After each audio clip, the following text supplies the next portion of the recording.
Hi everyone. Hello. Oh my God, I feel like I don't know, it's been such a crazy week for me. Happy Friday, TGIF. Hello. Oh my gosh, hi in the chat. Arrhythmia, welcome back and super early. Yes. Hi Gillian. Hi Pink Pyun. Um, yes, I don't know. I feel like this week has gone by in an even more time warpy way than usual 2020. And it both feels like it's been forever since I've done a stream, which is not true because I did one Tuesday morning, but I had to skip the one on Wednesday. So I don't know why, but it just feels like I'm like, how do I stream again? Like, how do I? I think it's also I'm just extremely sleep deprived because to finish this like last round of feedback, um, I it's been like I I feel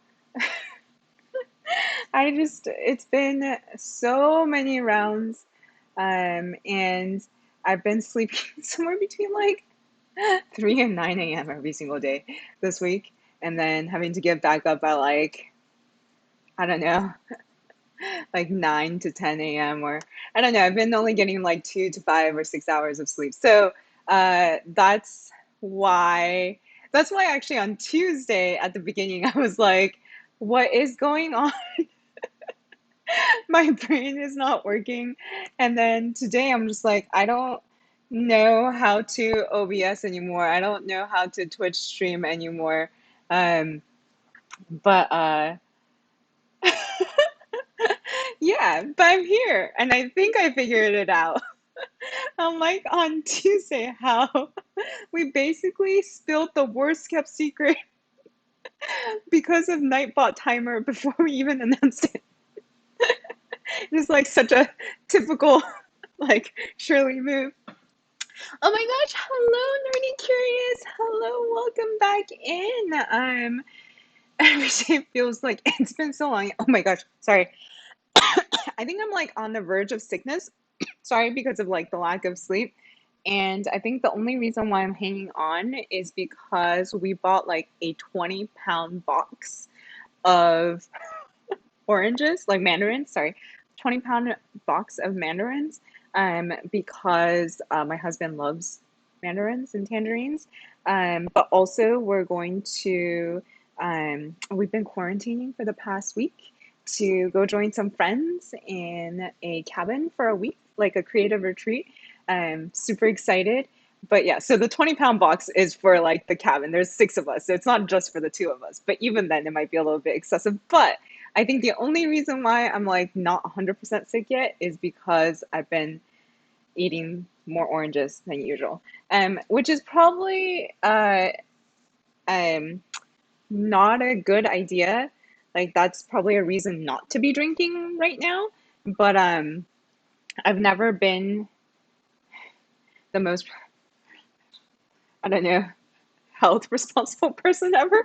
So cheers, happy Friday. TGIF.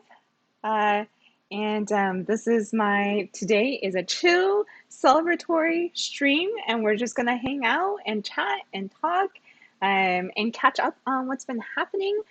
Yes, cheers. Yeah, nerdy curious. Ooh, I agree. Every day does feel like 8,000 days in a blink of an eye all at once. What a weird time warp. Um, oh, so I was able to get 9 hours in, I think, Tuesday night because I think by stream, like, I think the day of stream, I only slept 2.5 hours.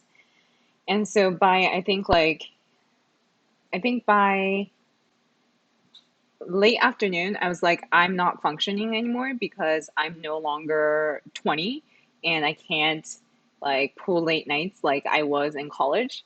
And so I think I took like a 2 hour nap, and then that night I managed to sleep 9 hours, but every other day.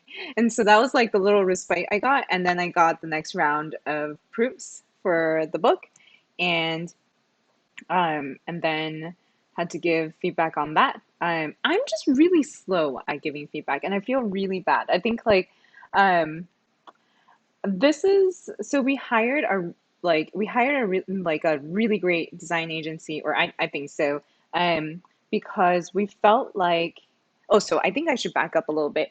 Um, so here is the printed proof. It's very thick, very heavy. Um, it's about, well, okay, so I'm actually no longer certain because our book is about 400 pages. So actually, it's not bound, so it's just like loose leaf paper.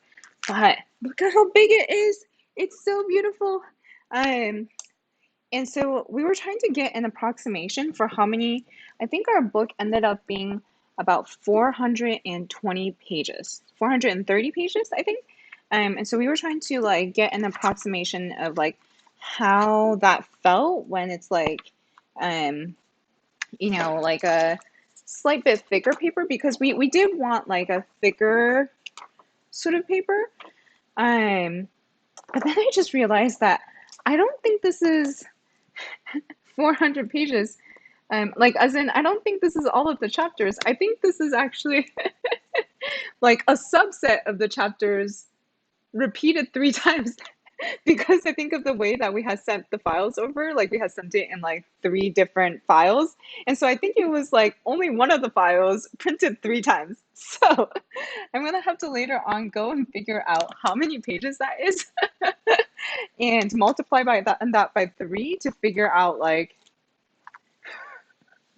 yeah, to figure out how many pages this actually is. Because at first I was really excited to be like, oh, if this is 420 pages, this is like, it's really heavy, but actually it feels like a really good thickness. Like it like feels substantial and it feels like a really good, like a coffee table book size. Like I'm trying to like put it against my face to for comparison, but I guess you also don't know how big my face is.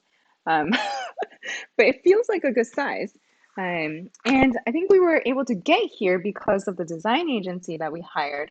I'm so happy that we did because I think Nadia and I have a good amount of experience in information design and like data viz design, but like we absolutely do not know anything when it comes to like book design, obviously.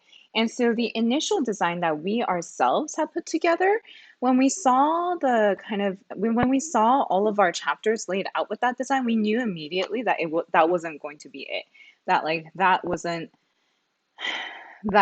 that wasn't the book that we wanted to publish. So we went and like found a design agency. They're called Praline, and they actually did um, another database book, and that's how we found them. They did the history of information graphics, I think, and they like had done a beautiful job with that. So we reached out to them and so happy that we did because I don't think like we knew nothing about like, book dimensions, like different book dimension possibilities. We didn't know anything about um like I mean, I guess we knew about materials, but like we didn't know. I guess all of this to say like, like we didn't have any professional experience in like how big books could be, how thick pages could be, like what kind of materials they could be. Um and they like completely redesigned the chapter template for us and like kind of came up with like these really cool like information hierarchies where like they like laid out all of the chapter informations differently and they like chose a completely different set of like font faces for us and um, chose like a completely different set of really beautiful colors for us and um, yeah. So, like, I think these are the kind of like design choices that we ourselves would have like never made. And so I'm just so excited about like how this turned out. Um, but all of this, having said all of that, this is the experience where I realized that like I'm a horrible client and I promise that I'll try to be better in the future. But what I mean by that is it turns out that well, I knew this about myself that I'm really, really nitpicky and perfectionist, like down to the like last pixel.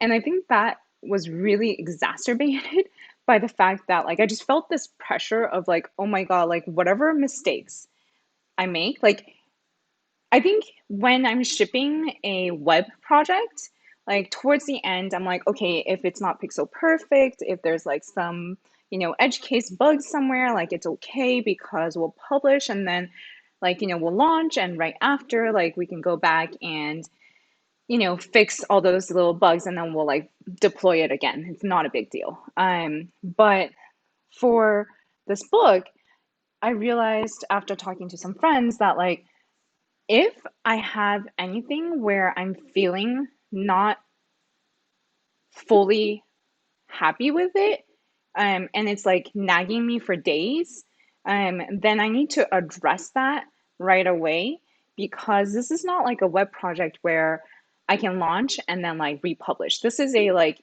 if something goes to print like with a mistake, if it's like not to the standard that I'd be proud of, like this is going to sit on people's like bookshelves and potentially like hopefully coffee tables for like years to come. And it's not like I can like be like, sorry, you made this little mistake. Like, please recall all your books. And so I think because of that pressure and because it's like, our very first book, I think I was just so nitpicky with every little detail. Um, and that's why I feel like, um, and then because of and also I'm just really slow at giving feedback. I don't and it took me a while to like figure out how to best give design feedback to like give design feedback the most constructive way. And so that's why like this last week, especially this last week, but we've been giving design feedback for the past month and month and a half, I think. And really like this past week has really like kind of condensed into this like super like long hours of giving feedback. I've done nothing else. I've like thought of nothing else. um yeah, literally there's like so many emails that have piled up that's like got nothing to do with the book that I need to answer. I'm like not even able to answer people's like tweets like congratulating us on the book launch because like this is all I've been thinking about. Um but um I hope I hope I hope it's I mean, I think it was such a like it was such a delightful gift to get this in the mail this afternoon because or I think it was yeah at lunchtime because we had just kind of sent in our last final round of like edits like tiny little edits, and so it's going to the printer like or I guess it's going to the printer mid next week. But to then, like, after, handing in the digital files, and then seeing the kind of like the physical of it show up, and the physical is of like a much earlier, proof or draft, but to see it show up and be able to like see it in person, it like feels really real and amazing right now. Yeah, that was a really long rambling. Um, but hello to Thirsty Pooch. We are, yes, celebrating a new book. Yes, yeah. Thank you so much for the congratulations, Nerdy Curious. Yes, I love heavier weighted paper. I don't know why, but like I just really don't like a uh when like a book has flimsy feeling paper. I really don't like the feel of it when I'm like flipping through. And this one is really nice because like we had to go. I remember like I think Naughty made a lot of like she was much more detail oriented when we were choosing paper. But I think like it was a very interesting um mix or it was a very interesting balance that we had to strike between something that was thick enough that it didn't feel flimsy and like it felt really nice and sturdy when you're like flipping through it, but also not so thick that it made like our 430 page book be like a ginormous tome. So I hope that what we got or what I got in the mail today is about 400 pages and that this is the thickness of the book that it's going to be because I think this would be a really nice size book. Um, oh no. Um, yeah, we highly recommend the paperback um, for this book because the hardcover is actually for like libraries and stuff for archival purposes, and that's like for, libraries that just get a lot of uh, wear and tear, I guess. So like if it's for yourself, highly recommend the paperback instead. Much more affordable um and that's kind of the one that we were like designing all of our dimensions and covers and stuff to also. And I think that's the one we paid a lot of attention to when we were choosing the materials too. So, but even without the hardcover, this is like a hefty tome. I don't know how this is heavy. It's like, yeah, oh my gosh. It's like what you said, Nerdy Curious. It's not only a book, it doubles as a weapon. That is very true. But um, yeah, so I can't even imagine how a hardcover would feel like in terms of weight. Oh no, Gilliam. Um, well, I don't know what to say, but I think it's at least a few pounds. I don't know how much that is in kilograms. Actually, is it heavier than my MacBook Pro? I think it's heavier than my MacBook Pro. Oh no. I think maybe it's only a tiny bit heavier than. Yeah, I feel like it's like equivalent to I have a 15-inch MacBook Pro from 2015. So it's like a little bit more than that. So it's probably like 3 pounds. So if your coffee table can withstand a MacBook Pro, then it should be able to withstand our book. Um, ooh, yeah. So,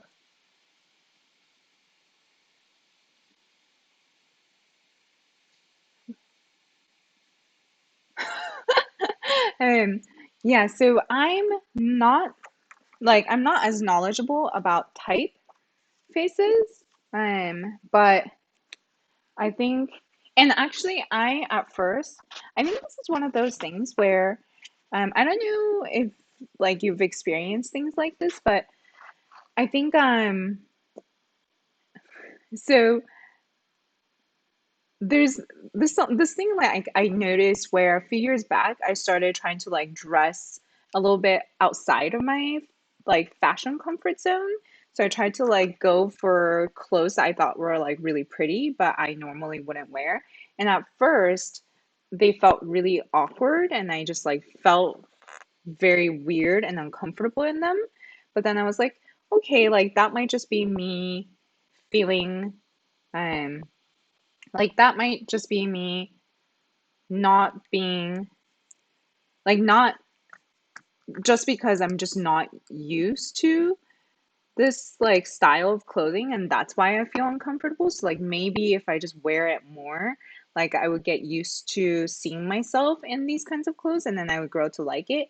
And so that's exactly what happened where like after I started like wearing it more, I like grew to like and feel more comfortable in those kinds of clothes that I previously felt uncomfortable in. And all of that is a long-winded tangent uh, to say that I don't usually like sans serif fonts. Um, I really very much prefer um, a serif, like a nice. I just find serif so much more beautiful and expressive. So and you might notice that from like all of my projects are in serif. I think the only times I use sans serifs are like for axes in my charts. And I think other than that, like other than for chart labeling, like all body text is always in serif. And that, and because of that, like when they first, like proposed all sans serif fonts, I was like, no. I was like, I don't like this. I was like, it looks like it's so not me. Like this is not my style.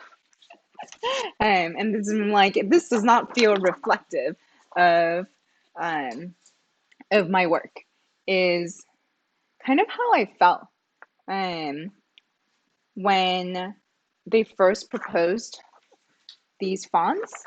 Um but then as I kind of like gave rounds of feedback and spent like dozens of hours with this font, um I realized like how much I liked the little details. Like in particular, I really like, I don't know if it's easy to see, but like the little detail on the T, um, where it like the top of the T has like a yeah, like a little bit of a slant. I really like those little kinds of details. And also it's little mistakes like misspelled name. My own name is misspelled that I had to catch. Um, and hopefully I caught them all. But yeah, so it's the little details like that that I realized like this font is the first time, or the fonts in this book are the first time I had to pay like that I've like ever paid for fonts. Before I've always used like free open source ones, and this is when I think because of this project I was able to realize that like, oh, like I I do have a bias against most sans serifs, but like the ones where they like, that like where they aren't free and like somebody really took the care and attention to like make every single letter beautiful, like I really respect and appreciate that now. So still don't really know enough about typography, but all of this to say that like I'm really glad that we went with like professionals that like kind of in retrospect helped push the boundaries of my comfort zone. Um because this is definitely the kind of design that I would have never even dreamed of. I wouldn't have even been able to like imagine this like I wouldn't have been able to at all. And I think I was a little bit resistant at first, but you know, now I'm just so excited. Now I'm like, oh, this is really different from our usual, but like at the same time, I think it's a really great direction to be moving in. Um, ooh, hello. Oh, hello, Kristen. Hi. Yes. Wait, hold on. I'm catching up on the chat because I'm always really bad at reading and talking at the same time. If you are able to read and talk at the same time, much respect to you because like my brain does not like process. Like I think my brain is like a single process. There's like no, I think some people are like multi-threaded and mine just like one straight. Um, so that's why I need time to catch up on my on my chat. But also, if you've already started on your Friday happy hour drinks, I hope you'll join me. Cheers again.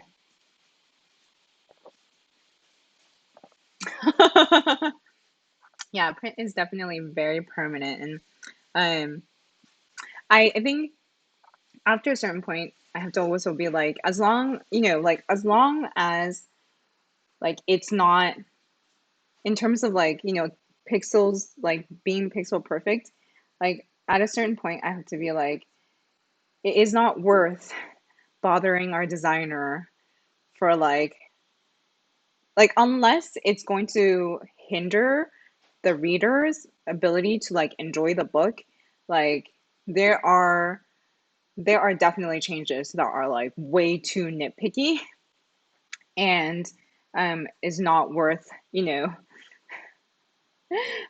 upsetting and annoying our designer, which I probably did with all of my nitpicks, and I'm really sorry. Not that she'll ever see this, but I'm really sorry about that. But yeah.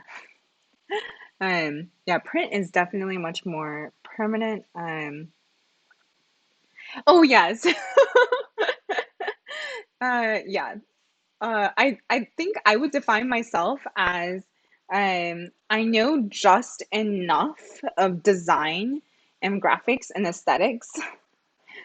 This is to Gillian's comment about must have been hard for them, the design agency, seeing as their clients were two people involved with graphics and aesthetics. So I realized through this process that I'm probably I probably because I'm not a trained designer and everything I know is self-taught.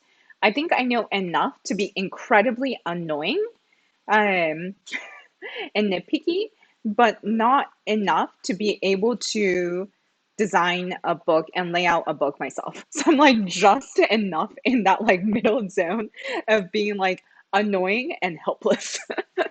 So um yeah. Yes, that's right, Kristen. I was talking about the design feedback I was giving to the book design agency. Hello to Spidey Yote. Hello, Spidey Yote. I think you are a new handle. So unless I'm remembering incorrectly, welcome into the chat. And yeah, I agree, Arrhythmia. Like that's why when the paper is so thin and flimsy, I can't stand it because I feel like I have to be so delicate with it. Ooh, I like that point, Nerdy Curious. That's a really good point. Heavier weighted paper kind of also gives weight to the subject matter too. Makes it feel important, which is nice. You're right. I think, ooh, Kristen, I think we went with a I do not remember at all like the technical terms of like how heavy the paper is or like what kind of finish, but I think we went with like I think was it silk? I can't remember the actual name for it. It's like I think my understanding is that it's um uh halfway between matte and glossy, but like it's not super glossy. So um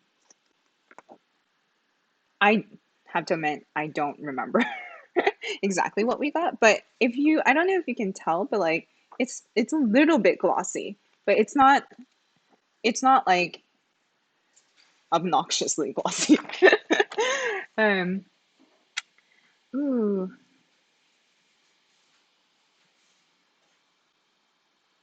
mm, pounds to kilograms. Ooh, a pound is half a kilogram. I did not know that. Yeah, miles to kilometers is like I don't even.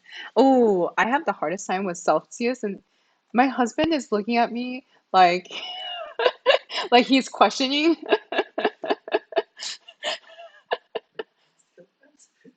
He's like, his facial expression is like, really? He's like, you didn't know pounds to kilograms? Yeah, I did not, and I'm okay with admitting that.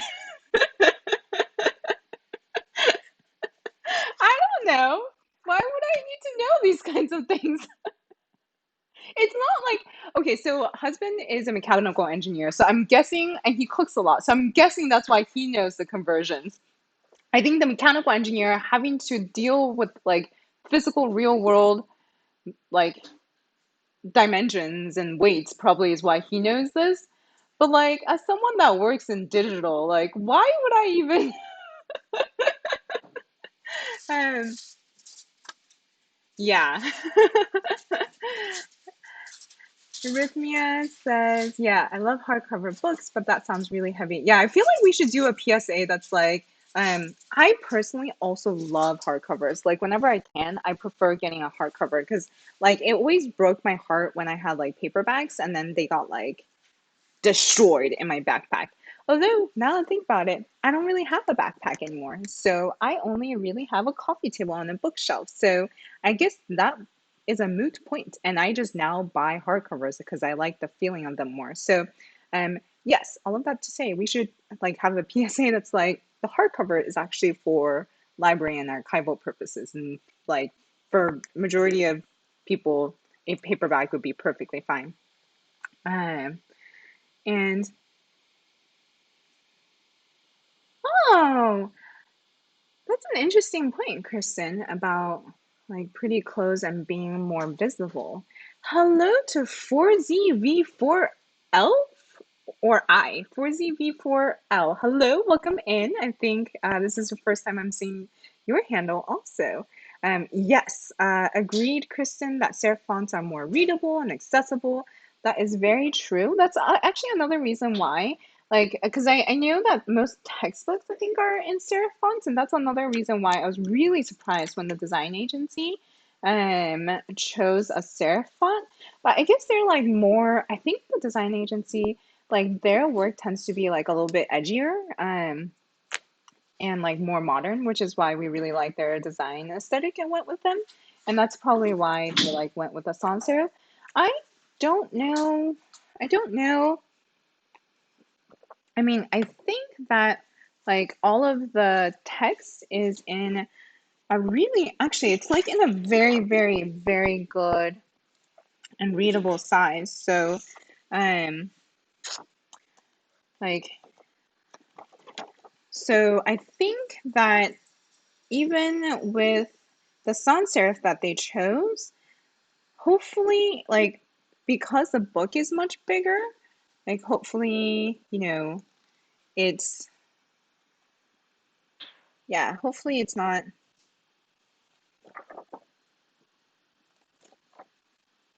like too hard on the eyes. Although I am realizing, and these are things I cannot change anymore, but some of the screenshots that like we took, like process screenshots, and obviously like we can't go back and retake those screenshots anymore because they were like taken like in progress.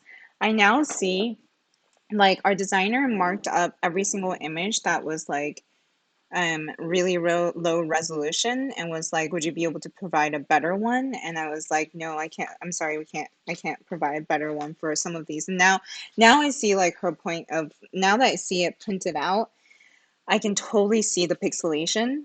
And I'm going to put down this page so that I stop obsessing over it because what's done is done. um, yeah. Ooh, odd rationale. Hello, welcome. Sans serif font camp here. Yes, indeed, a very nice detail on that T. Um, oh, what an interesting point. Serifs make reading easier. The eye has somewhere to bounce.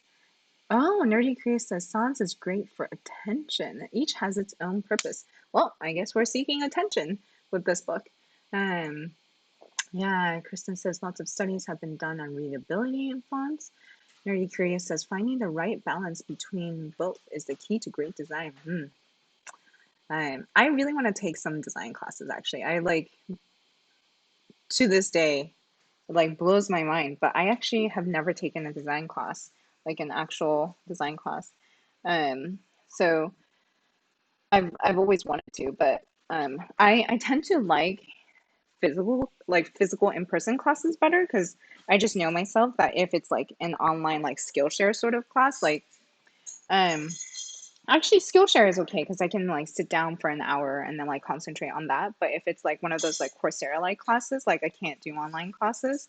I just it just drops so low on my priority list. So I really need like a physical in-person class. And until the pandemic, um like the travel schedule made it hard for me to be able to commit to like like a 10-week class or something. And now that there is the pandemic and I can't go anywhere, we can't do I can't do a physical in-person class anyways. Sorry, just meant to say I've always wanted to take a design class so that I learn these kinds of things. um yeah, I don't how do you develop a talking and reading at the same time skill? I've no I don't know. Fair point, Gilliam. Gilliam says, I can't listen to you and read chat either. No worries. Hello to Pyro240. Thank you so much. I'm so happy. We've been working on this book for like the last 2 years, and the Data Sketches project itself for the last 4 years. Oh my gosh. So It's been a really long time coming. It like blows my mind. This is my longest running project. Um, Actually, I just realized I should not have used the database process overlay for this stream. I should have just used the data sketches overlay for this stream because that's all I've been talking about in this stream. But anyways, um, yeah, so I just totally blanked. But yeah, it's been, oh yeah, so um, I guess it blows my mind because this is the first project that I've worked on for 4 whole years. That's like the duration of a university degree or an average university degree, and that's like the duration of like a high school experience. Like, been working on this on the side for 4 years. Is um, yeah, it's a long time. Ooh, I can read and type at the same time, but not read and talk. Ooh, so um, I think if I'm reading and typing the same thing, then I can do it, but not if it's anything different. And Kristen says I can't cook and talk. Yeah, I feel like it's just like how much um uh like concentration I need. Thank you so much, Pyro. I I I'm guessing that comment is from back when I was talking about like my interaction with the design agency. Um, I feel like I learned a lot, and hopefully I give feedback better next time, and I'm less picky about it next time. No, I think I'll always be picky about it because I think it's just the weight of um, the thought of something publishing and being so permanent and having a mistake that I can't live with, that fear is like really real. And I think that fear is really compounded by stories about um, how people have like get. I met someone at a conference and he was talking about how the first book he ever wrote, he thought, well, so I feel like this is a whole other topic of like um, what publishers do or do not do. And I feel like I feel extremely lucky in that the two editors I had at our publisher, CRC Press, was just like so, so supportive. Or technically speaking, I guess Tamara is the series editor, so she's not a part of CRC, but I think she has a really like good relationship with CRC, and so I think like she was extremely supportive, and our editor internally to the publish was like extremely supportive, and we were really lucky in that. Um, and so I don't remember what the point I was trying to get to was. Oh yes, now I remember. Okay, so thankfully because of that, like I feel like a lot of the things that we asked for, like our editor did his best to fight for, within the publishing company and champion our work and champion our book. And so I think I've heard that like people have very different experiences with publishers, and sometimes, something might happen where you turn in a draft to a publisher and they just like straight up publish it.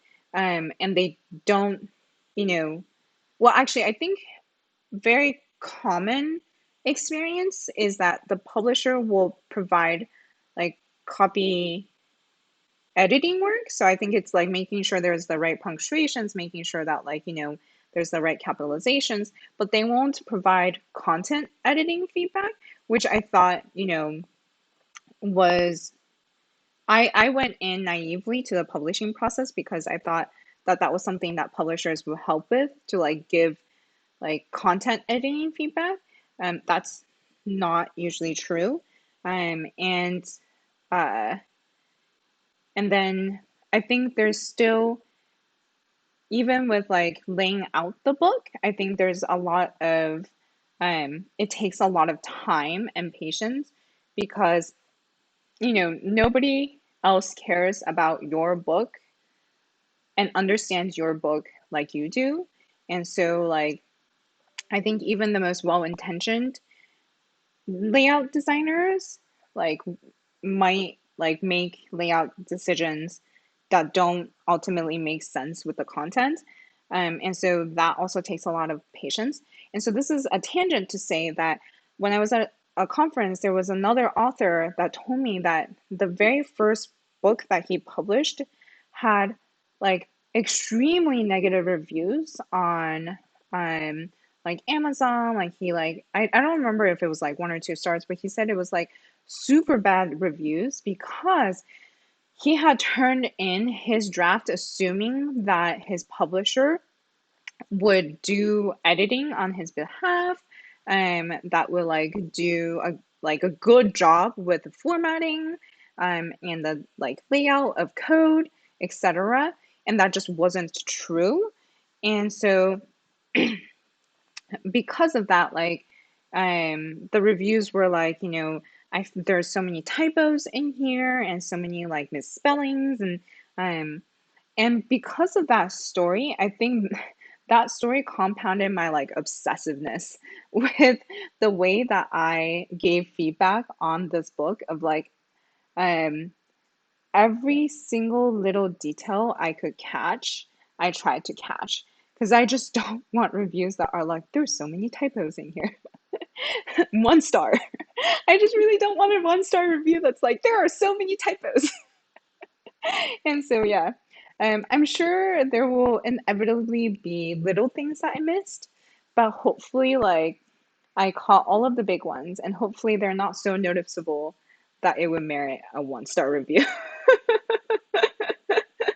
Um, oh, Gilliam, thank you for the actually the reason why I'm not mad at Nightbot. I just didn't have time to put up a Nightbot timer, but um thank you so much for writing that already. I'm just gonna copy that into Nightbot.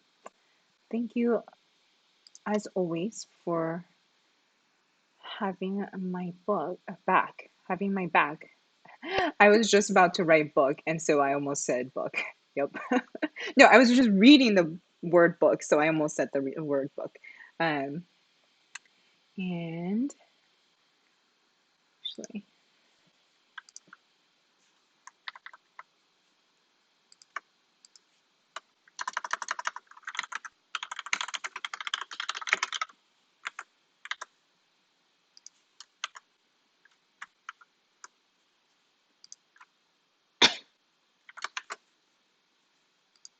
okay, I just ended up editing the last Nightbot timer I had.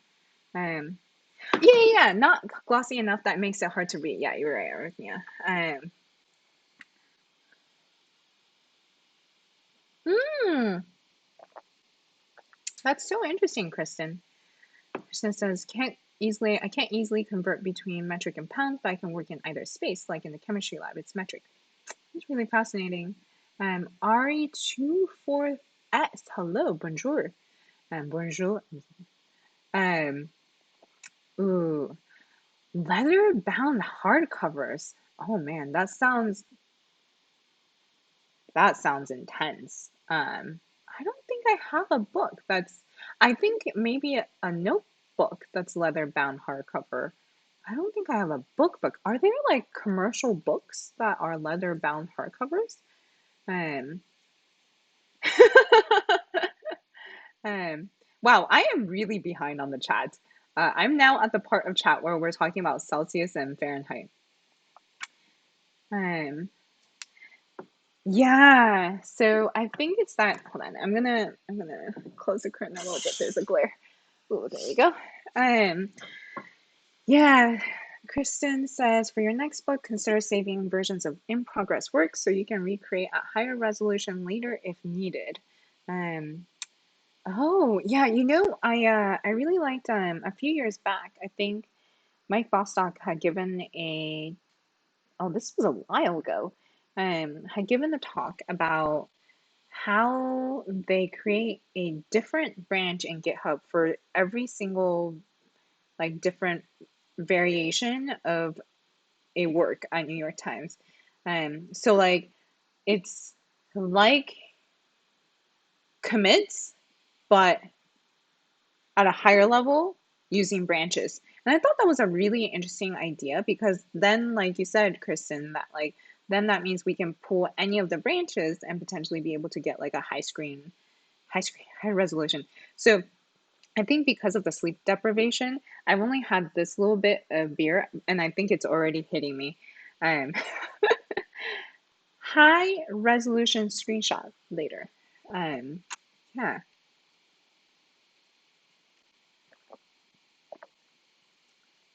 Oh. Mm. Yeah, it's one of my like worst nightmares when we have to support. I mean, like now it's pretty common to just support Retina screens, but yeah.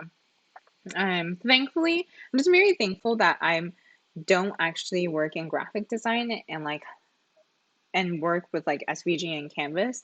So like it's like a code update, um, as opposed to having to figure out how to up the resolution of an image. Um, oh, thank you, Nerdy Curious. I now can't remember why we were talking about color. Yeah, 4 years. Um, I'm glad to hear that, Gilliam, about being picky is expected from a client means they care.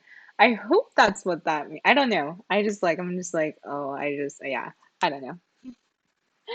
I feel like I'm a really difficult client, but I think probably I'm like reassuring myself that in the absolute scheme of things, um, I'm probably only middle of the road. Mm. Oh no, arrhythmia. It's fine, it's fine. It's not that they published the draft. No. They this one that they sent, it's just a proof. It's our publisher sent us the proof and they printed an earlier draft onto it. They printed I think the first draft onto it, and this is only meant for us to get a feel for the materials and kind of like the potential thickness of the book.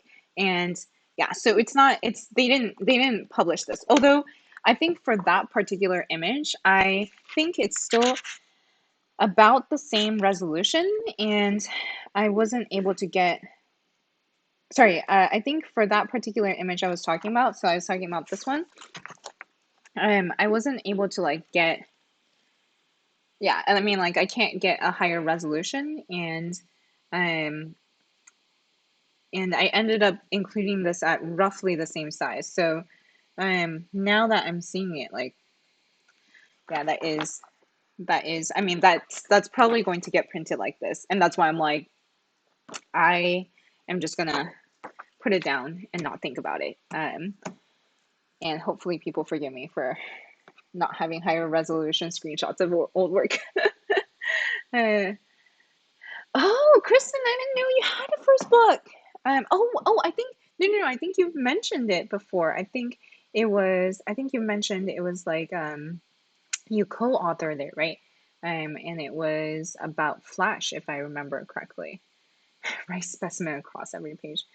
Oh, hello, Swims in Space. Welcome in. Swims in Space says, hi, new here. That is one heck of a beer. What is your book called? um, First to talk about the beer. So the beer is mustache. Wait, mustache? Chocolate mustache. And actually, it's a super tall bottle. I'm gonna go get it actually. Um, but it is a super tall bottle, and it's on a little bit more of an expensive side. So I've had it in the fridge. We've had it in the fridge for like, I think probably months. So we're just like, it's such a nice beer. Like we don't want to, we don't want to open it. And so today I was finally like, okay, I think today is the day that we open it. So it is, look at how pretty this label is. It's like, yeah, chocolate mustache, imperial stout. brewed with cacao nibs and vanilla. Ooh, 11% alcohol. Oh, yeah. So this is what we're having today, and having it in my favorite beer glass. It's my Ravenclaw beer glass. Yeah, and yes, and then sorry, obviously, I don't know. I think it says something about me that like the beer, talking about the beer wasn't more important to me than talking about the book. I feel like it says something about the priorities. Um, it is, yeah, a book called Data Sketches. Ooh, thank you so much for answering, Gillian. And it is essentially a book. Ooh, we just settled on a subtitle, which, by the way, thank you for um, submitting a subtitle if you did. Thank you so much. And we'll announce the results on Monday. But yeah, so it is a book about all of the thought process that went into creating 24 different data visualization projects. And we tried to make it as beautiful. Um, so there's like, full page images like these, but at the same time, like kind of tried to make it as informative as we can. So we like also included a lot of like, data or sketch lessons or even like technical lessons about, so this is like what an interesting, it's so interesting to like see every page actually printed out, because I have to admit, I did not expect this size. So this is actually a bigger paper size than I was expecting. But yeah, so sometimes also including like very technical lessons about how you can implement Canvas interactions. And yeah, essentially it used to be or it still is a digital project. It's an online project. And you can still find all of the projects online, and you can find half of the write-ups online. But we really, really wanted to. So one, we wanted to keep a good number of the write-ups, the process write-ups online, because we've heard over the years how much people appreciate kind of being able to read the thought process and have a behind the scenes look. And especially, we've heard a lot from students how much they appreciate it. So I think we still wanted to keep a good majority of the process write-ups online, but to then kind of like justify like a book, and like the book is not cheap. So to justify the book, we tried our best to like make it we really, really, tightened up and polished up all of our write-ups. So then, like, I think whereas online, it's kind of just like a information thought process brain dump of every single thing that ever went in through our head and all of the images that we took. And then for the um, book, we really like concentrated on kind of editing that down to the most integral parts, like the most relevant parts of our thought process, and trying to explain those. And we definitely like added in a lot of detail, but also like took out a lot of kind of tangents. And so hopefully it's like a good, it's just a good, hopefully it's a good read. But also we like put in, there's just a lot of like images. Ooh, so I don't think I have this image in here anymore. But actually, I don't think I have this page in the final draft either. But hopefully it's like a really good read, and then but balanced at the same time by really big, like beautiful images. I think I just saw one. Ooh, look at this one from Naughty. So yeah, so things like this, and also at the same time very highly technical. I think I have like a good 10 or so technical um, kind of like write-ups and explanations about like Canvas or SVG. or how you can like implement custom animations or how to use like web workers, just kind of all of the different like technical things that we came across conceptually, um, that like, oh, scrolly telling, things that we thought um, would be really helpful for a person just starting to know the concepts behind. We were really careful about not putting in any code. Um, yeah, we were, because we didn't want the book to get outdated too quickly, so we did not put any code samples in. The most code that we put in is like maybe some lines of SVG, just like web technologies that don't move as fast as like say JavaScript. Um, and then and outside of that, we try to talk more about the concept rather than give code samples. So like, for example, for Canvas interactions, I try to explain like the two main ways that I implement like Canvas interactions, and that's like hidden canvas and quad tree. And then I try to like list out how you might go about doing that by never showing any code. So yeah, so a lot of thought went into it, and I'm just really, really excited. And I hope that people find it useful. Uh, so yeah, that's the book. Wow, that was a really long explanation of the book. Um, and Nerdy Curious says people will once start anything for whatever arbitrary reason these days. I read a quote recently that said, "Don't take stock in criticism from people you would never take advice from." That's a very, very fair point. Um, and I usually do not, but I think the reason why I have a particular fear about 1 stars on Amazon is that then it tanks your average rating for your book.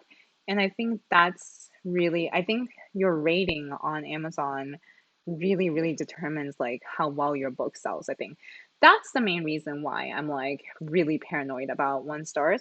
And yeah, like I realize I can't, keep everyone from um like I can't possibly keep every single person from like writing their opinion, but like I think I want to do my absolute best to make sure that I give them as few and little reasons as possible to write a 1 star.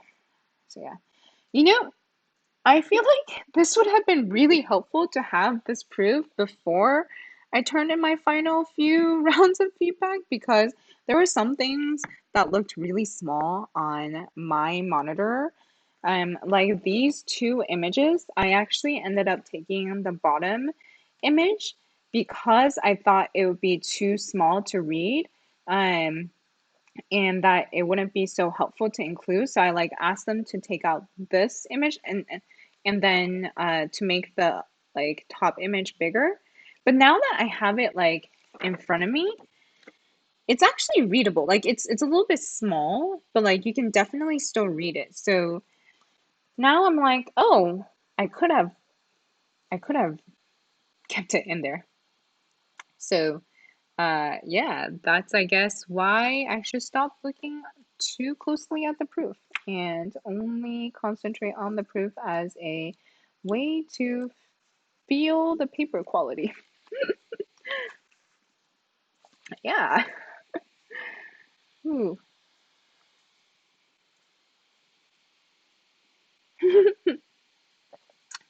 Artemia says that's why I can't listen to anything when I'm attempting to write anything because I'll put random. Ooh, that totally happens to me. Put random. Yeah, it like happens to me both ways. Like if I listen to something and then I'm writing, yeah, I'll totally like end up. Sometimes I'll be like chatting someone and then I look back and I'm like, why? What? I don't. That sentence doesn't even make sense. Or vice versa. Like if I'm reading something and I try to sync to something. Um.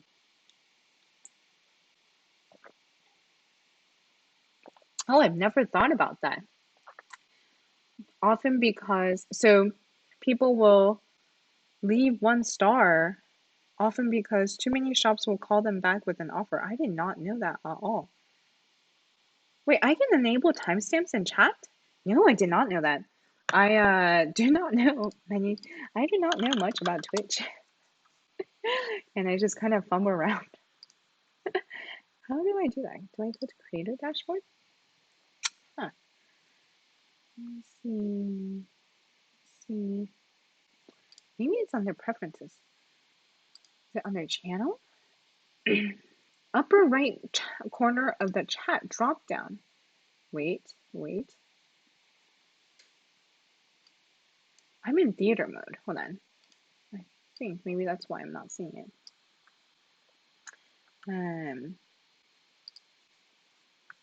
Upper right corner of. I'm gonna have to figure this out later. Because I don't think I'm seeing what I should be seeing. Oh. Okay. I need to be in Stream Manager. Yes. Nope. I am not seeing that. Okay, I'll figure that out later. And thank you so much to Ali Kiwis. Thank you so much for the congratulations. Indeed, it is a very pretty bottle, and the beer is extremely yummy. And it is definitely going a long way. Thank you so much. Yeah, thank you so much, Drop Nout. Um, about Hamilton visualization, scrolling and skimming through, and it looks awesome. Thank you so much. That is probably the project. I think that project and my first data sketches project called Film Flowers. I think those are the two that get the most comments on and still get a lot of comments on even 4 years later. It's been about 4 years since I've published both of them. And yeah, I'm really grateful that it's kind of had such great feedback. Yeah. And oh yeah. Our code, yes. Oh, that's the thing that we forgot to mention in the final book. We meant to mention in the final book that all code is actually still available online. All of our projects, I think all of our projects are open source, and you can actually find all of the code. So Um, the link that you gave, Gilliam, is the repo for the old data sketches site. Uh, sorry, that also houses um, Nadi's code for her projects, but my code for my projects live elsewhere in a less aggregated way. But actually, this is a good reminder to someday aggregate all of those code examples for my data sketches projects to put up somewhere. One day it will happen.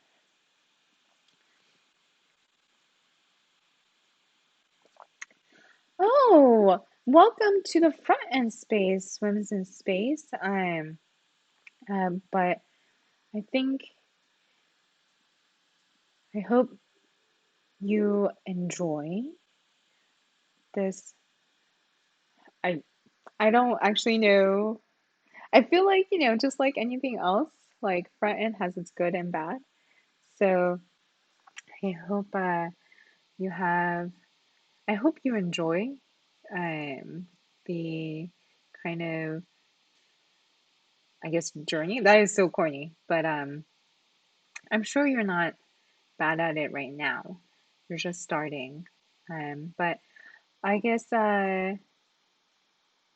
if you are looking for resources, um, I would recommend there's Front End Masters, and I do not get paid to say this or anything. I only get paid if you watch my workshop. But um, I have a relationship with Front End Masters where I like create my data visualization workshops with them precisely because I think they're a really good platform. And they like put out really high quality courses and workshops on basically any front end topic there is. So if you are looking for like a kind of more structured approach to learning front end. I know there's like a million resources out there, and honestly, like I can't, comment on even like a percent of them, but like from where I exist on the internet, I've had really great experiences with front end masters. Sometimes I take their courses. So again, I do not get any like sponsorships or royalties for mentioning them.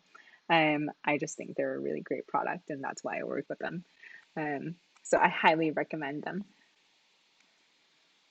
Oh, Kristen, so in terms of the Data Sketches book, we were really hoping to do a signing event in New York. Like we were gonna just have like one book event, and we were hoping to do a book signing at like a bookstore in New York. And New York, because I'm in San Francisco, and Nadi, my co-author, is in Amsterdam. And so New York we thought would be like a fun midpoint for us to like meet up and have a fun book signing and then also enjoy the city because I like New York. I don't like living there, but I love visiting New York. But it'd be really fun to kind of, yeah, do some talks at local bookstores. I don't know when COVID is over. I'm honestly a little bit sad that we aren't, putting this book out into the world when like we could have all of these in-person events. I think that is the one thing that I'm a little bit sad about the timeline and schedule. So we were originally supposed to publish in the spring of this year, and a lot of things happened, including like I'm just really slow at anything that's not code. So, and sometimes I'm slow at code too. Most of the times I feel pretty quick with my coding, but I'm really slow at writing, really slow at editing, really slow at giving design feedback apparently. So, and we were supposed to publish in the spring of this year, and obviously that didn't happen. I think a lot of the reasons is because of COVID. I think everything just got impacted by COVID. But I think the other part of the reason is because it just took us a lot longer to get the book into the shape that we would be like 100% proud of publishing. At one point, we were like, are we okay with like putting out a book that's like a B plus A minus in our minds? Um, and then we were like, no, we're not okay with that. So I think it took us longer. And now, and I think the publish is, yeah, next February because we just spent like months trying to make it an A plus book in our minds.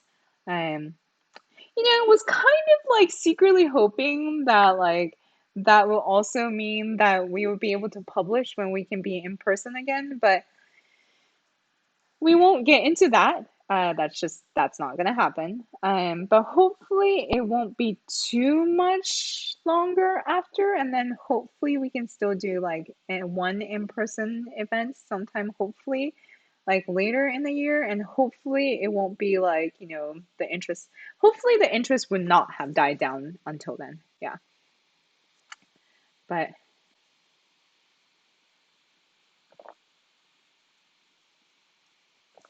oh, hello, Draconian Developer. Welcome in. Says, I remember surrounding myself with those who are more skilled in a particular language to give constructive criticism on my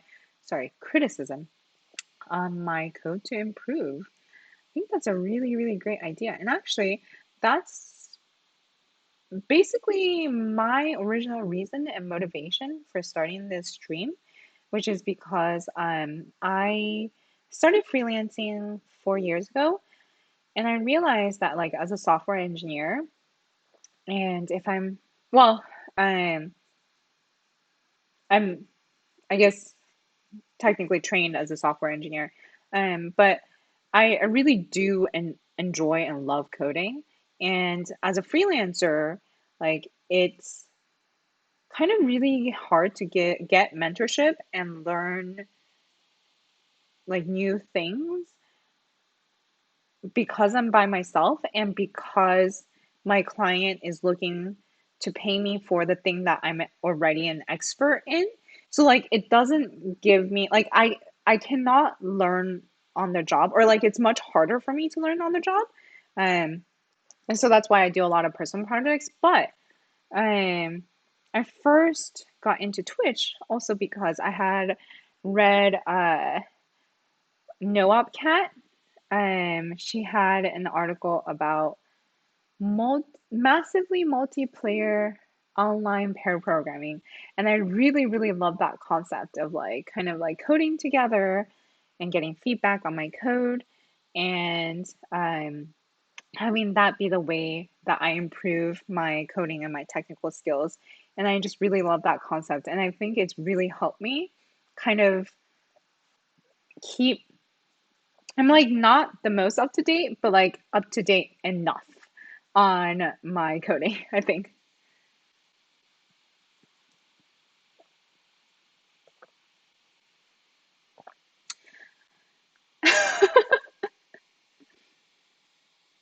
Ooh, Draconian developer is like giving some really, really great advice to, I'm guessing swims in space is common.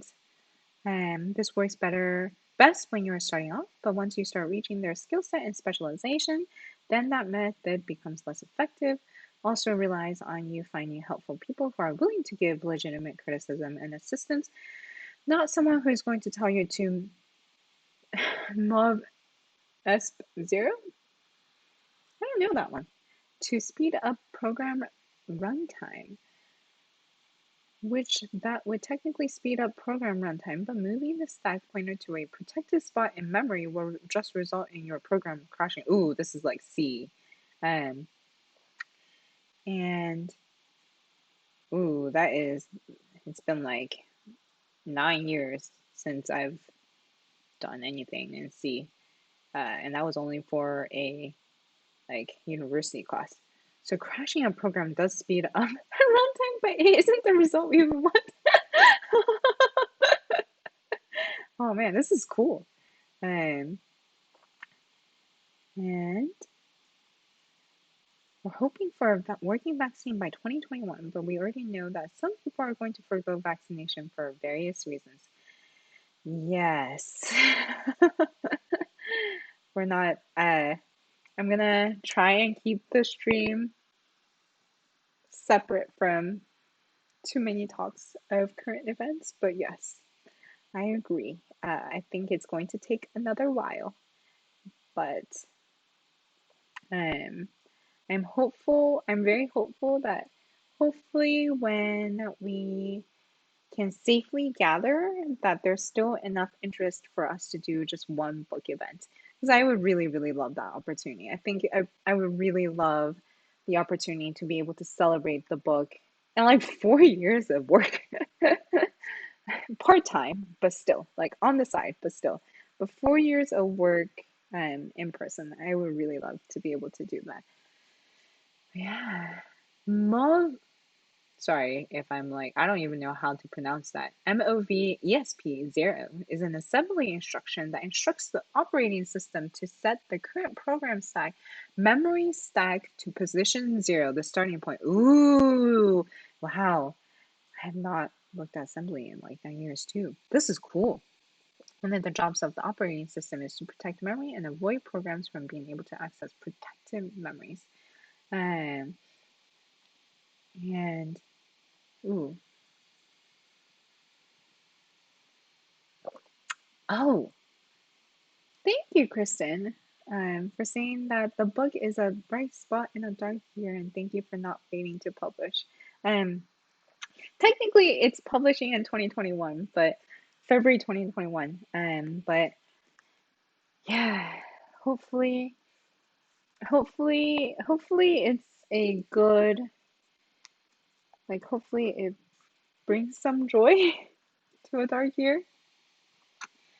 Um, Yeah, you're right, Kristen. It's been like so long. I've been working on it so long. It's like the worst kept secret. Um, but yeah, it's now public. I'm so happy that I can talk about it now too. Like, whereas before, like if I couldn't do something because of the book, like if I was like feeling really busy and like not being able to stream or something, then I have to like be very vague about like why I can't stream. But now I can just be like, sorry, like trying to finish up the book and thus cannot stream today. Um, I'm just glad I can talk about it. It's really fun being able to talk about it. But yeah, getting mentorship as a freelancer is very hard, and I'm really, really grateful for like kind of the mentorship that you've been giving and kind of like the what you've been trying to set up, our Kristen. Oh, hello, DT. Oh, thank you so much. Welcome back in, DT. Really quickly joining in. Congrats. Thank you. Thank you. Congrats, Shirley. Wow. Okay, brain. Um, obviously the beer is starting to hit. Ooh, Jane Moore, thank you. Jane Moore says, "Have a beer on me." Cheers. Cheers. Ooh. Um, I speaking of cheers, joined Front End Happy Hour as part of their official panel. And that's been like super fun. I think like Front and Happy Hour, the podcast, if you don't know, please check them out if you're like interested in any.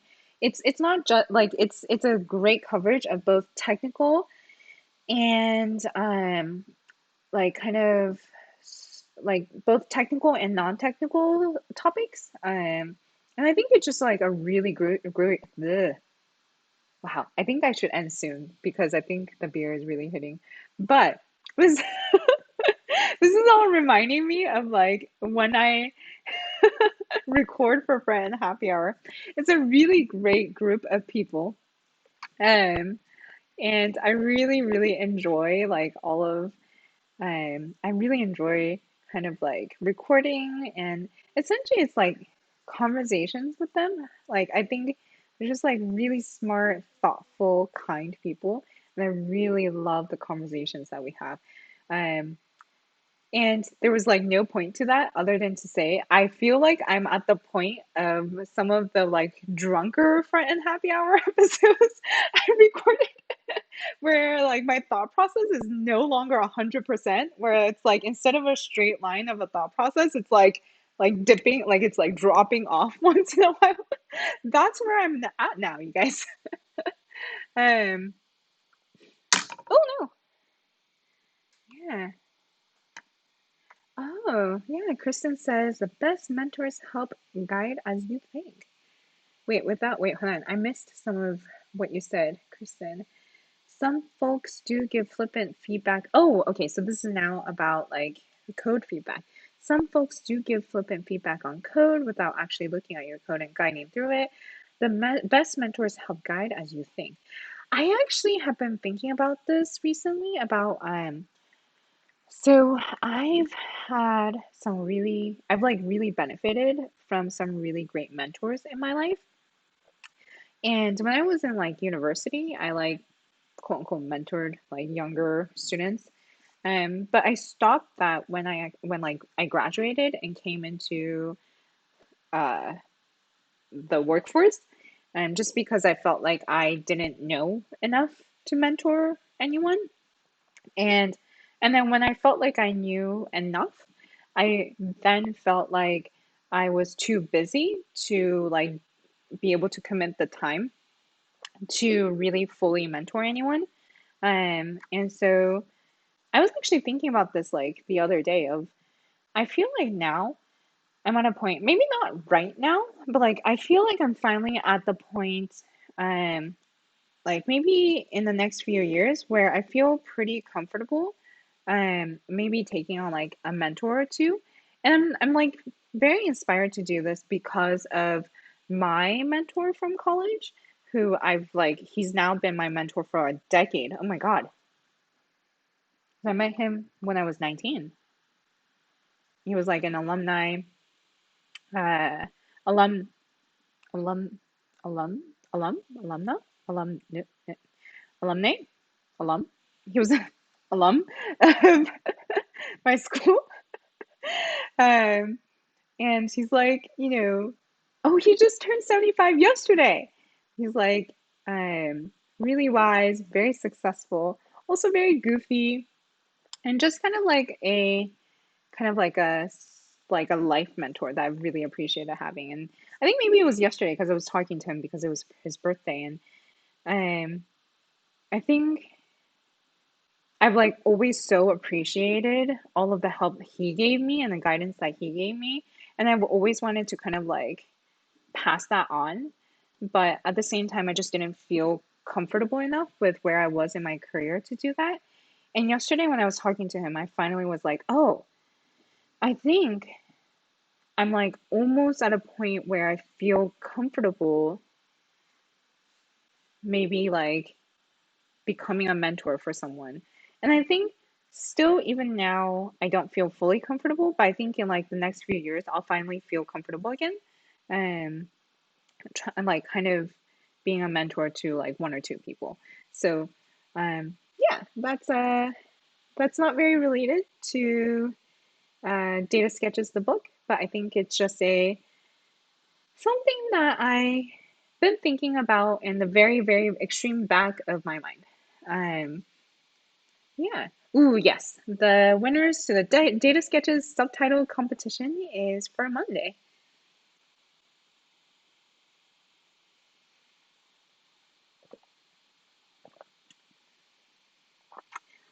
Ooh.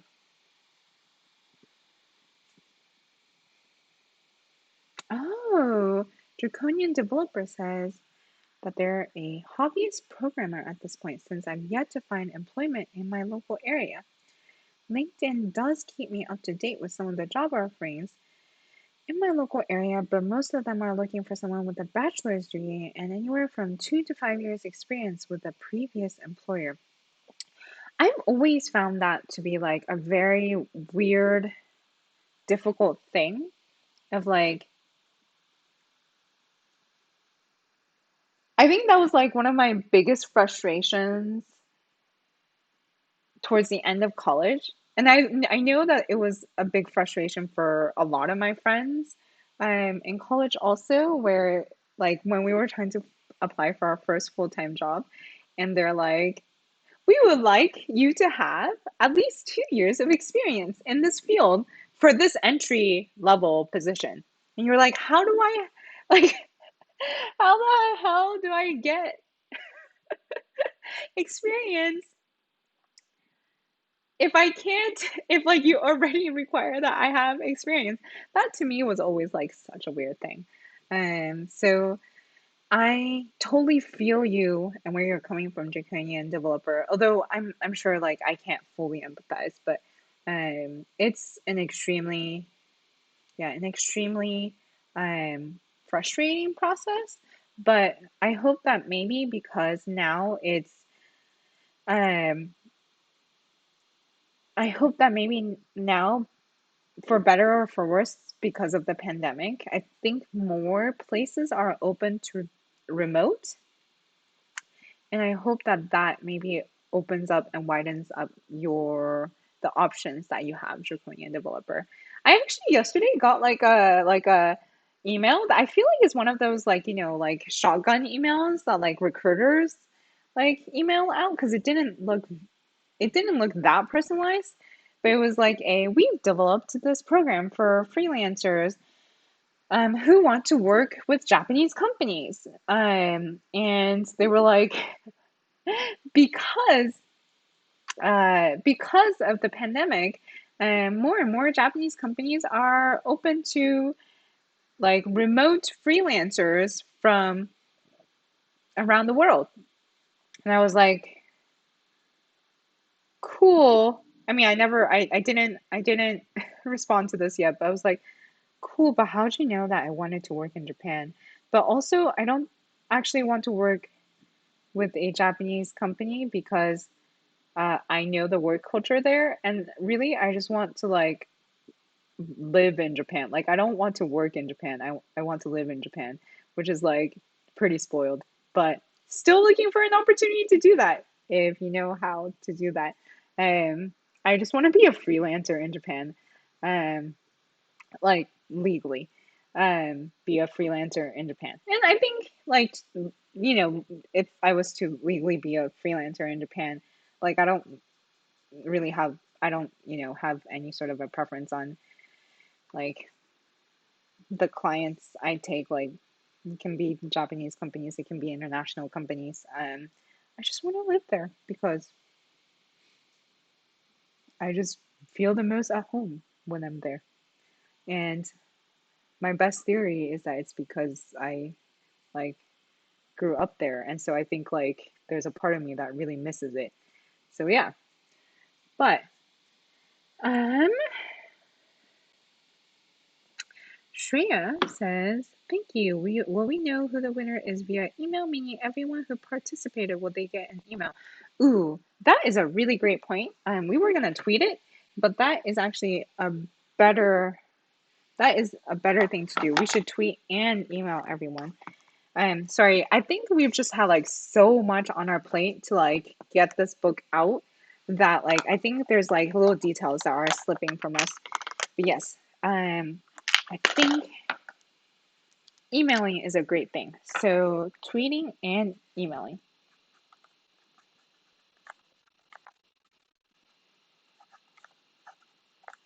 Thank you so much, Shreya, for kind of reminding me of that. And ooh, yeah, I really enjoyed the most recent one was about. Oh yeah, the most recent Friend and Happy Hour that got published was about like leaving a job, huh? Yeah, that was a really great one to record. I think it was a very unique experience to be able to talk about that because I think that's a conversation that like is kind of hard to have, right? Like it's kind of hard to talk about like the thought process and the decision-making process behind choosing to leave a job, and whether it's for a new job, for like another opportunity, or because it wasn't a good fit. I think um I think that's the reason why I really enjoy Front and Happy Hour episodes. I just feel like we talk about things that I wouldn't have otherwise expected to talk about in any other platform, I feel like. And actually we just recorded another one. Actually, we recorded it the same night that we launched that I okay, so we recorded a Front and Happy Hour episode the same night that Nani and I launched our book. So we recorded it Tuesday night, and thank goodness I had that nap because otherwise I would have been a mess. Like right now, where I wouldn't have had a straight thought process at all through the whole recording. And that one was about good and bad managers. That one was also very fun to talk about. And we kind of like talked about like what makes a good manager, what makes a bad manager, like what are the qualities. So I'm guessing, considering the cadence of releases, I'm guessing it will probably come out in the next week or two. Yeah, that one was a really fun one too. Um, no, Kristen, I think you know more than enough to mentor. I think you're already a mentor.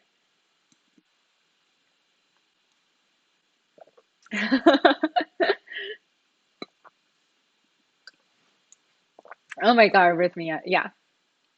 It's like, how can I be a college senior, like a university senior, looking for a starter, like entry level job, and still also how can I have 2+ years of experience for an entry level job? Sometimes. I don't even know how we landed the jobs that we did. I have no idea. To this day, it is, yeah, it is a mystery to me how I landed my first job. And I'm just like forever grateful to my manager and VP at my first company for like taking a chance on me because I did not have computer science experience. Like I didn't have a software internship or anything, and I had only had some like CS coursework, and all of my experience was in investment banking. And somehow they decided to take a chance on me and hired me and trained me um, as a fresh grad. And yeah, to this day, I'm so grateful to my first ever manager and my first VP. Thank you so much, King Marmoose. Thank you so much for, yes, the book launch. I'm so happy that it went well. I'm so grateful to all of the people that pre-ordered. Apparently, for like 2 days. Actually, no. Even now, we are apparently number one on Amazon for graphics and multimedia programming. We're number one. And I think we were like, it's so funny that because like data visualization is such a niche, there's like no data visualization category on Amazon. And so it's funny because I think we're like categorized under like, I think graphics and multimedia programming were like categorized under like data mining. Oh my gosh. Okay, hold on. Let me just go and pull this up. All of these, it's so funny the like um what are it's like all these categories. So we're under, oh, wait. We are number one new release in database storage and design now, even though we've never done any database storage or design. Uh, we are the categories. Oh, yeah. Oh, we're also in computer graphics. We are now number 33 in computer graphics, which is actually really awesome. Um, and then I think for a brief second, we were like number eight on programming, I think. And I think we were like number 40 on like computer science category in general, which I feel like is like pretty awesome. Um, and we were like number 28,000 in all books, which I feel like is like a for such a niche book. I'm very grateful. So thank you to everyone that pre-ordered when we launched on Tuesday. Like extremely grateful. And um, so the book release you can oh wow, Nightbot. Um I didn't know that Nightbot was so strict. Um but okay. Root Guy, the book release is you can find all of the details on datasketch.es. Oh yes, thank you so much, Gillian, for the link. And yeah, and I think like I I know I've already said this, but like again, I'm just like so grateful to our editor at our publisher for like really championing us internally to like with for like within internally within our publisher because I know that that's not always the case for every author. But because I think of um the work that he's put into championing us, like there's our book is available on like a very wide range of platforms. Like I know that we're I mean obviously we're on the publisher's website. You can get our book via Amazon US, Amazon UK, Amazon Germany, Amazon Brazil apparently. Somebody, I think Tiago mentioned that he was able to get ours on Amazon UK. Um Somebody, Yan, I think he said he was able to acquire it in Singapore. I know that we're available on bookshop.com, which I'm really happy about because bookshop.com supports like local independent bookstores. And if you are able to kind of request your local bookstore for our book, I'd be really grateful for that because that means that that you would support us and your local bookstore, and that like then just makes me really happy.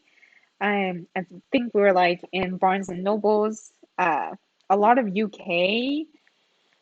uh, UK bookstores because um, I think CRC Press's like parent company is in the UK. Now I'm just looking up exactly the places we're in. Um, but I know that like it's interesting all of the things that I've learned about the publishing process because um I think that I cannot even take for granted places that we are distributed in. So I think our editor really did kind of do a lot of work to champion us in our book and our work. So, um, oh,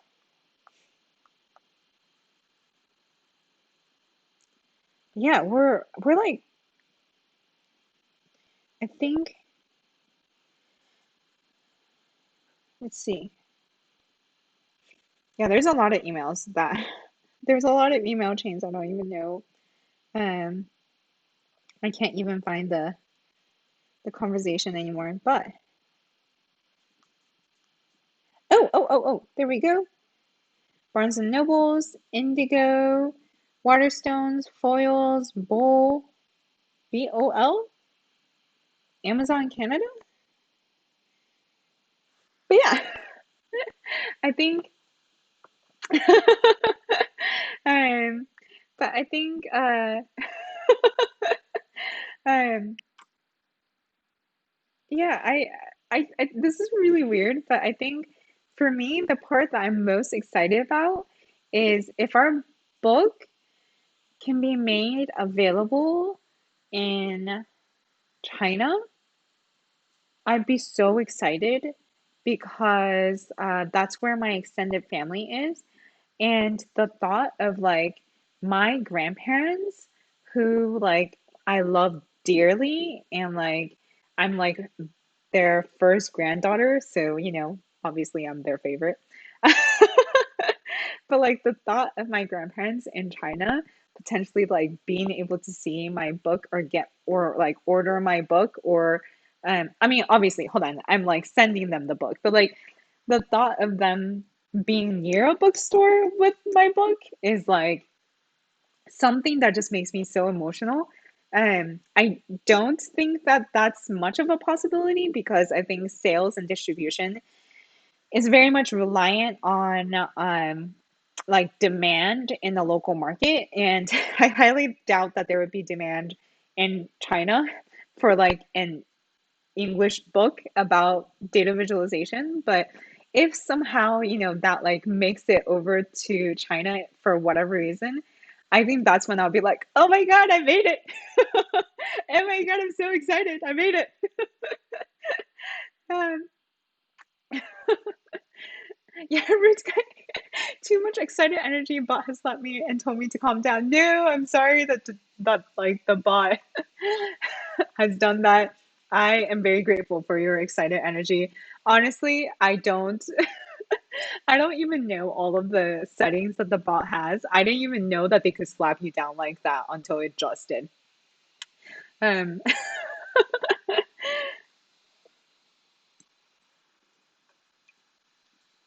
yay. No, Kristen, I also 100% know that um yeah. Um I guess we both really empathize with each other about this one, about not feeling like we know enough. And I guess, you know, that feeling probably means that we both know more than enough. Mm, good point, Gilliam. Not sure a mentor is supposed to know everything up front. Very good point. What's a scunthorpe problem? Yay, indie bookstores. Yes. If you can, please order our book through your local indie bookstore. I know Amazon makes everything really easy, and I'm very guilty of that too. But um, it would be it would make me so happy if our book is sold and acquired mostly through indie local bookstores instead.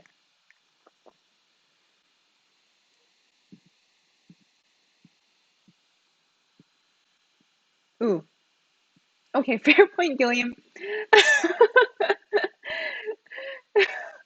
Had an order with them since January. Yeah. Okay, fair point. I can't tell you what to do. I can only tell you my ideal hopes. Yeah, I know, right? The grandparents would be so proud. I messaged my parents and I don't know if they like fully understand like Because I think I messaged my parents. Oh, actually, I messaged my parents. This is such a like Chinese parents reaction. Messaged my parents. Was like the book and in all caps with a lot of excitement in all caps. The book we wrote is publishing February next year, and I linked them to the website with the book details. And my dad goes 3 thumbs up is his text reply, which my dad is very stoic, like very Chinese and very stoic. So 3 thumbs up is a lot of enthusiasm. And my mom responds, wow, 3 thumbs up, great. And I think this is like the most amount of enthusiasm I'm gonna get from my parents. When I call my mom a few days later, and she actually like I think this is really good context, but she actually told me that in China, anyone can publish a book so long as they're willing to pay the publisher to publish their book. So she was saying that unless it's someone extremely famous, a publisher would not take the risk of publishing your book. And so, if you want your book published, then you yourself you need to pay a publisher as like kind of like to offset the risk of them publishing your book. So you need to pay the publisher. And if your book does really, really well, then after a certain number of sales, then you'll start to see like some amount of commission, I think, on the book. I don't know if commission is the right word because I don't know how to translate the Chinese word she used. But then if your book does not do well, then like you just lose the money that you paid the publisher to publish your book. So then I was like, oh, okay, I see the like cultural, like, the cultural gap of like in China, it's basically that like as long as you have money, like anyone can publish a book, which is probably true in America too. Like if you have enough money, you can just like publish your own book. You can like self-publish and stuff. So I guess like that is true. And so like I guess like in China, it's not that big deal.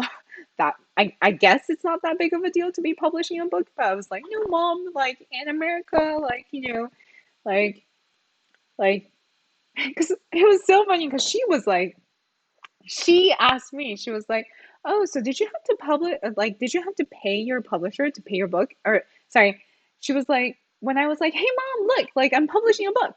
Um, like it's finally happening. And she's like, oh, did you have to pay your publisher to publish your book? And I'm like, what? Why would I do that?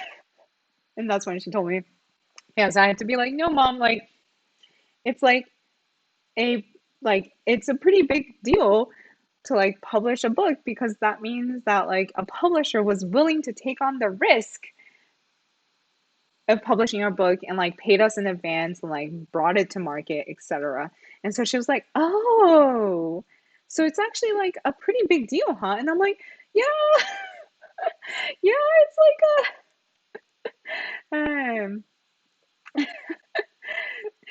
it's like it's kind of big deal. Like it's kind of like it's a like it's like being an author is kind of it's kind of a big deal. Like yeah, I'm really proud of it." She's like, "Oh yeah, yeah, good job." I'm just like Chinese parents. Ah, Chinese parents. Very interesting, different cultural differences. Um,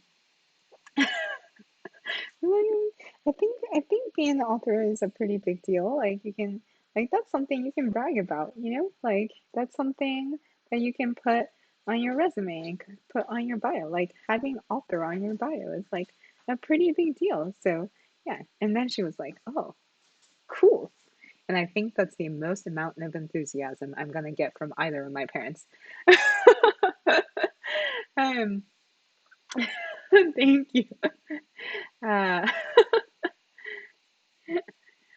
so, yeah, that's my story about my parents. Um, definition of proud parent movement. Translating books is a service someone out there would. Yeah, I hope. Like, I think that's why.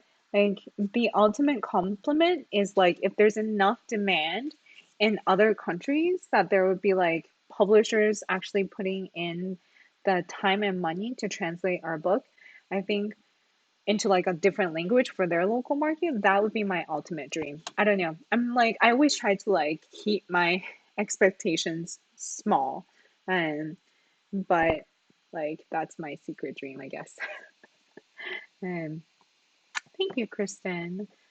Yeah, so I think it's once I feel like I have like stabilized enough and have time, then yeah, I think I do want to like take on one or two mentees. But thank you for actually that too. Gilliam says that I have been mentoring on here.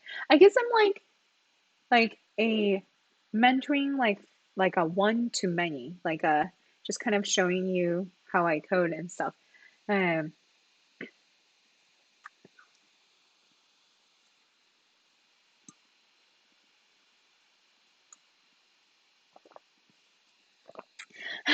I was like, oh, Ozzy Cowboy says my dad would have put K exclamation.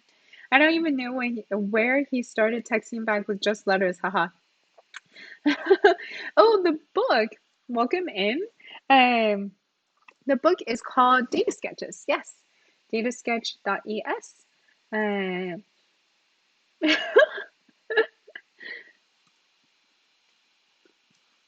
thank you so much, both Kristen and Sasank Papa. Um, um, but yeah, I uh, I do think it is. I think it's a big deal to put so much into this book. But yeah, Kristen says I gotta run, and I think actually this is a good time to wrap up on my end. Also, I am almost done with my really delicious beer. I'm gonna take it easy the rest of this Friday afternoon. Even if I wanted to work, I wouldn't be able to because of my current inebriated state. Um, and actually, this is 1 hour more than I actually had intended to do this just chatting stream. But I had so much fun. Um, yes, actually, it's just chocolate. This is just chocolate. It's just drinking chocolate. But yeah, I had a lot of fun. Thank you so much for joining in the chat and kind of celebrating this moment with me. I wrote this in the book, but I really, really mean it. And I think I want to like paraphrase what I wrote in the book, which is that um, we really couldn't have done this without you. Like, we really couldn't be at this place with this opportunity to write and publish this book if not for your support, for you believing in the value of the visualizations that we've created, the like behind the scenes and process write ups that we've created, because you saw and um, saw uh, and gave us feedback about the value of what we've done. If not for that, we wouldn't have even considered writing a book. We wouldn't have,